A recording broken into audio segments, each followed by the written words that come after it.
అంటే ఒక సీన్ వచ్చింది అంటే ఆ సీన్కి ఒక రిజల్ట్స్ ఉంటుంది. నీ రెస్పాన్స్ని బట్టి ఒక ఫస్ట్ నాకు సీన్ మాకు మాకు పెద్ద క్లారిటీ ఉండదు. నీకు చెప్తున్నప్పుడు నాకు మొత్తం కంప్లీట్ అయిపోతుంది సీన్. ఇది నీ ఎక్స్ప్రెషన్ అలా ఉంటుంది. అరే ఇది భలే ఉంది, నువ్వు నువ్వు ఇచ్చే ఎక్స్ప్రెషన్, నీ ఫేస్ చూసి నాకు మొత్తం సీన్ వచ్చేసి నీకు సీన్ చెప్తున్నప్పుడు చాలా పోజు కొడతాను నేను.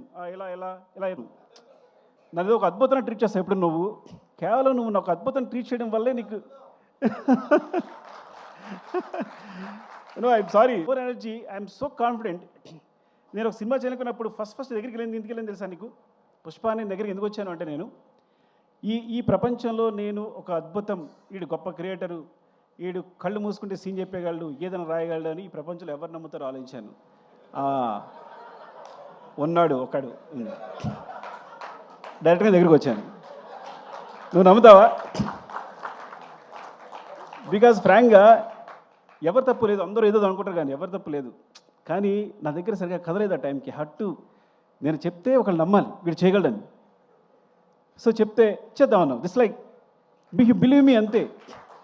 అంటే వీడు కష్టపడతాడు, నెక్స్ట్ రాయగలడు అని బిలీవ్ మీ అంతే.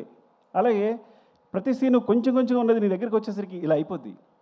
నీతో చెప్తున్నప్పుడు నాకు చెప్తాను కదా, నేను కూర్చునే తీరు అది స్టైల్, అది నువ్వు స్టైలిష్ స్టార్, నీ దగ్గర నేను స్టైలిష్ డైరెక్టర్. సో డెఫినెట్గా ఈ అద్భుతానికి అంటే అద్భుతానికి కాదు, ఇట్స్ లైక్ ఈ సక్సెస్ కారణం మాత్రం ఈ క్రెడిట్ అంతా నీకే ఎందుకు ఇచ్చేస్తారు అంటే యూ ఇన్స్పైర్ అస్ ఆల్. డెఫినెట్గా ఈ మొత్తం